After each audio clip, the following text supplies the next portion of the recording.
More managers, more interviews. This is the most thorough managerial interview there has ever been in the history of sports, perhaps baseball for certain. The Marlins, 100%. There is another name for a second interview. We're going to dig into that. Plus, the Philadelphia Phillies, the besties, our favorites, have made it to be facing off against the Houston Astros for the 2022 World Series. Dig into that news as well on today's Locked On Marlins. You are Locked On Marlins, your daily podcast on the Miami Marlins. Part of the Locked On Podcast Network, your team every day.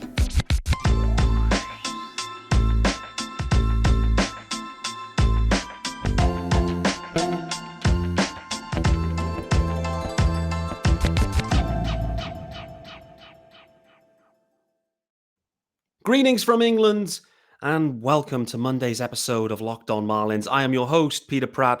Don't forget to follow me, guys, of course, on Twitter at Miami Marlins _UK. If you are listening to the podcast, you can hit subscribe, get your pods free wherever you get them. It's available 5 episodes a week. Still 5 episodes. If you are watching on YouTube, hello, greetings. For those that are listening, there is a YouTube channel, Locked On Marlins. Hit subscribe there too. You get the video version as well. It's Monday's episode. A lot of news to get into, guys. Tons of news. Let's start with the most pressing of news from very nearby to me. There is a new prime minister. Calling it on Friday, talking about whether the Marlins would be able to announce their manager, whether there be a new prime minister. And there we go. The Conservatives have made it happen quickly. Rishi Sunak is now the Prime Minister, former Chancellor during the COVID period. He is now Prime Minister. He's back in. So there we go. We should, the learning from that is we should never rule out a return, even when it seems unlikely. Boris Johnson was looking to make a return, realized he didn't have the support. And in the end, Rishi Sunak came through. So we have a new Prime Minister. Big update. Second update, we now have our World Series set. And it is probably a very likely participant versus a unlikely participant. The AL, I think we've seen and felt for a long time that the Astros, particularly through this postseason, the Astros are the best team in the AL. And they absolutely prove that. No doubt about it. Sweeping the New York Yankees. Aaron Judge's final at-bat was the final out of that series. Judge goes to free agency. My eyebrows are up for those that are watching. For those that aren't, they are up. Aaron Judge, free agent. If the Marlins need some offense, Aaron Judge should be on the short list. However, I'm joking. There's not a chance in hell the Marlins are involved in the Aaron Judge sweepstakes. I'm very interested to see where he lands. I don't think that will be in New York. I think change it up. That's often the way it goes. There's another guy, just segueing into this one, where similar situation. Absolute stud guy. And went to free agency. Didn't go back to his hometown as such, the team he'd been with. Ended up signing with the Philadelphia Phillies. And it is our man, Bryce Harper. Bryce had an absolutely stunning postseason for the Philadelphia Phillies. A two-run bomb, go-ahead bomb yesterday that in the end sealed the game for the Phils. Bryce has been absolutely scorching. And listen, we have to call it out. The Phils, they made the right call with Bryce. You know, it's taken a few years to get to this point. You know, there's a few shaky periods for the Phillies, but they've certainly got hot at the right time. We always felt, looking at this roster, I always felt that in the postseason, they will be a problem. They will be a problem, particularly if they can win the first couple of games in the series using their 1-2 punch. The offense is lively, as we know. We've seen Hoskins going bananas. We've seen Bryce. They've obviously got Schwarber too, plus then former Marlin, JT Realmuto. So yesterday on Twitter as well, you know, a lot of people congratulating JT on making the World Series with the Phils. So Craig Mish commenting as well that it is the one that the Marlins do regret letting JT go. because it's so hard to replace. It's just so hard when you find a JT Realmuto, who at that point for the Marlins was the best catcher in baseball. He remains that. And it's because catching's fine. The mentality is great, but the offensive production is like no other, really. That package combined means he remains as the best catcher. And unfortunately for the Marlins, we obviously had a flash of Sixto Sanchez in 2020. And at this point, it's just really unclear whether we even see Sixto again in 23 or at all for the Miami Marlins. So big L, big fat L on that trade. No, it is what it is. Jorge Alfaro didn't pan out either. Jorge Alfaro and his Padres were bounced in the end. They down the Dodgers. But what I would say, looking back on that game 4, the fact that both of those teams were in with bullpens, bullpen day in game 4. And listen, the pitching matters in the postseason. It's why I'm still shocked that, some of these teams that were like clearly going to win the division, they didn't decide to add another arm in like a Pablo Lopez or someone like that. And in the depth. But other teams' losses, perhaps the Marlins' gain, we will see. The Marlins need to address the offense. They're going to have to deal from the pitching. We know that. There is just no other way for the Fish right now. Not going to spend in free agency. They're going to have to trade away some of these starters and get the trades right. They're going to have to nail them because, like I said as well, the Marlins can hang with anyone on the pitching front. The pitching is there. I think Jazz Chisholm actually summed it up perfectly the other day when he was on, I think, MLB Network. We can add a few sticks. The pitching's ready to rock and roll. Maybe transition a few guys to the pen. I think what he's pointed to there is the pen needs, some help as well. But with this rotation, the Marlins can absolutely hang with anyone. And we saw that last year. The pitching's good enough. The offense just wasn't. Add a couple of sticks. Anything can happen. And what it shows as well, it doesn't matter about the division and winning 100 games. Frankly, it's overrated. And we spend and focus on that too much. Who's got the best regular season record? Who wins the divisions? Rah, rah, rah. It's irrelevant. This new format where you don't have the single wild cards, you've got the 3-game series, you have time to play your game. And the Marlins can absolutely hang with anyone. The window is now. The Marlins window is now with this pitching and Sandy. And they have to find a way to add the sticks. We're going to talk about this tons and tons and tons through the offseason. First order of business, though, for the Marlins clearly is the managerial. We've got the Astros and the Phillies going off against each other in the World Series. Should be a fun one. The Phillies have caught fire, as have the Astros. The Astros have been pretty much amazing for most of the year. They remain amazing.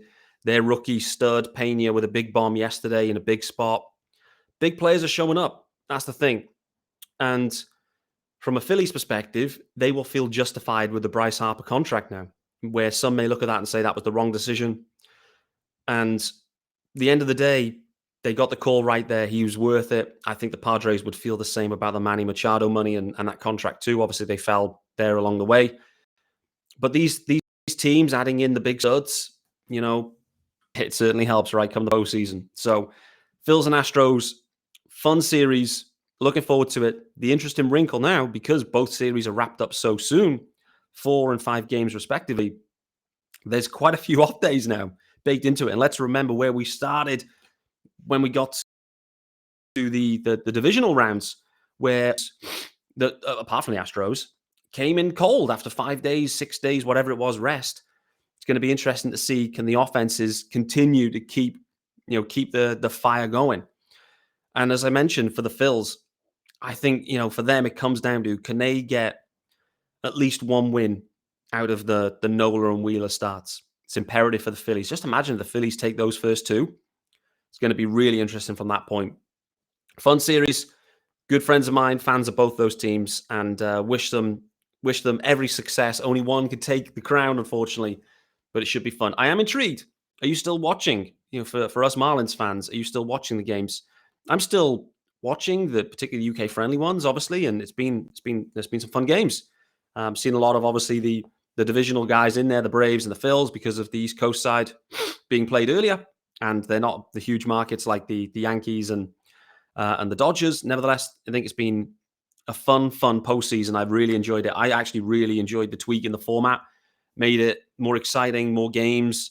I think it's been fun. You get unpredictability in there, which is the beautiful thing of baseball. Like I said, divisional rankings, it's all irrelevant. You just got to make the postseason, and then anything can happen. And for us as Marlins fans, it's improbable that they'll probably piece together a roster that can go and win 100 games. But they could certainly piece together a roster that could win late 80s. You know, all it takes, you got to be, 6-7 games over 500, and you get in.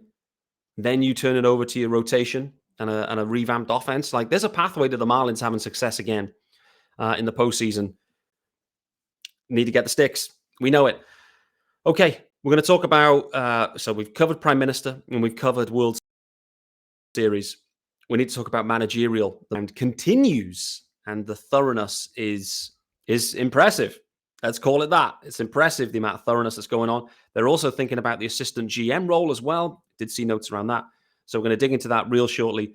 Before we do that, reminder that this episode is brought to you by Simply Safe. And as everyone knows, athletes rise and fall in the ranks.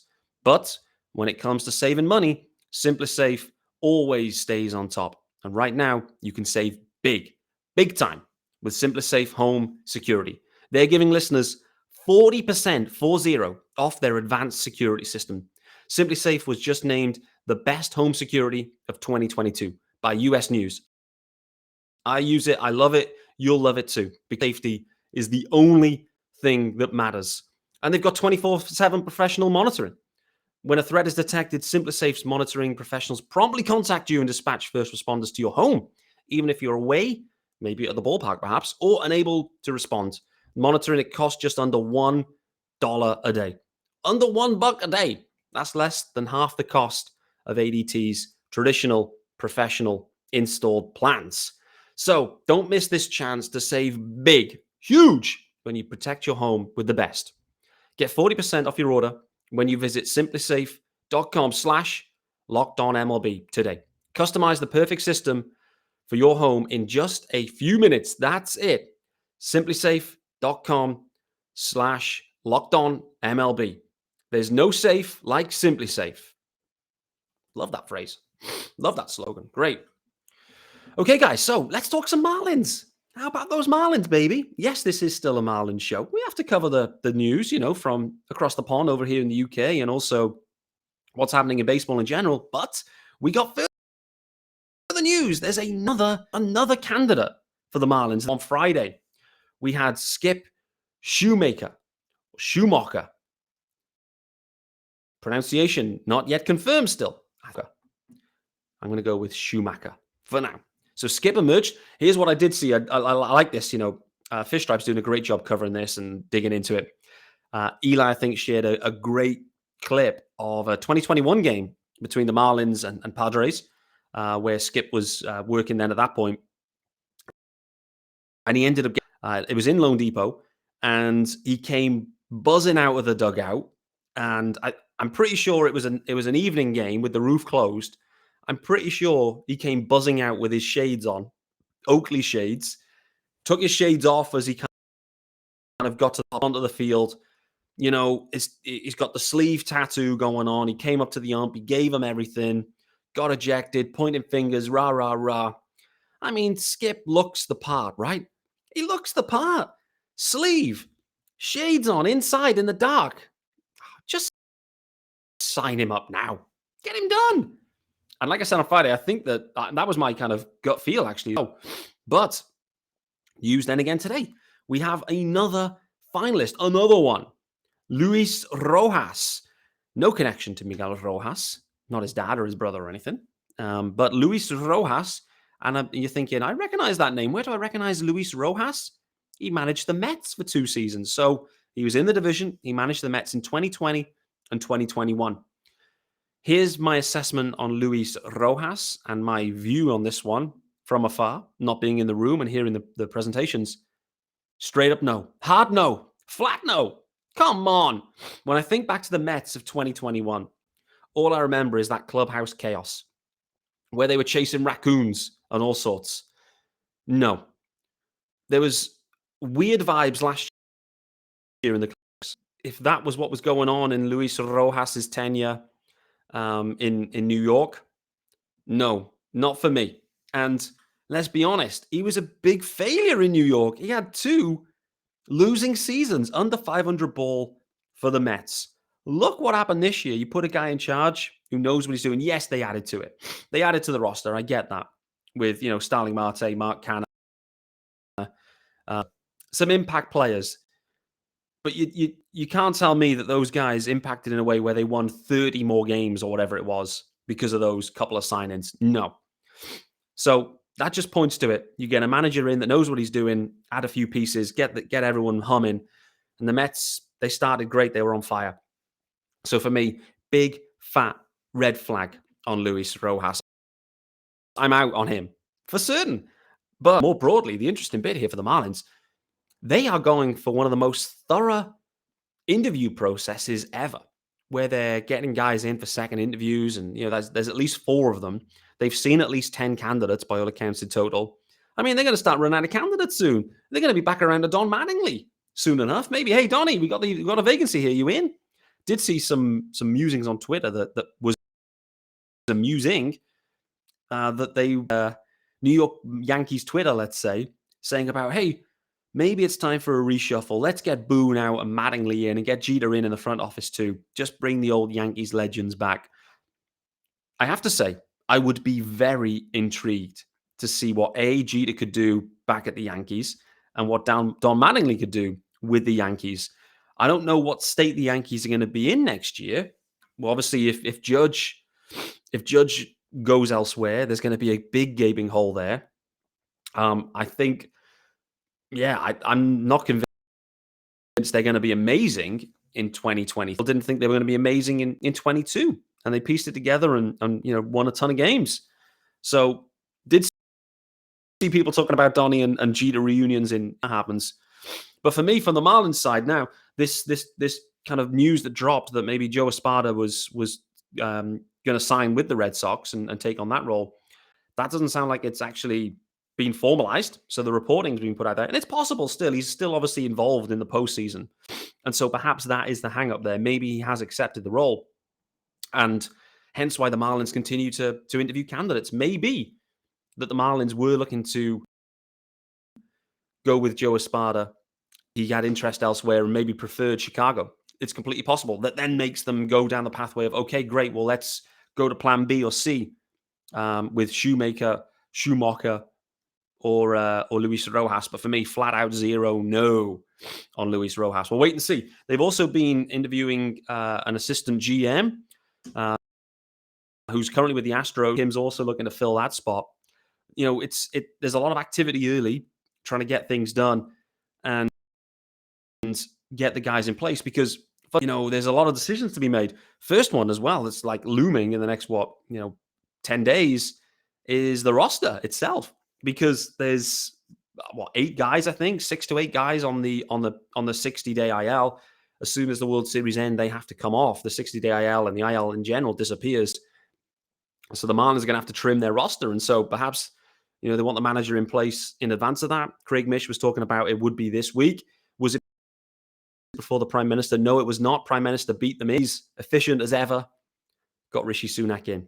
So we're going to leave it there, guys. I know I've been teasing out that me and Sean are going to come and do a Garrett Cooper deep dive. The news just kind of keeps dropping. The numbers for Cooper in 22 will not change. They are what they are. So we have time to get into that for me and Sean. Thought it was important to cover this breaking news as such. The Marlins have had a 4th person in for a second interview. It's Luis Rojas, coming off 2 losing seasons with the Mets. For me, hard no. Clubhouse culture in the Mets was poor.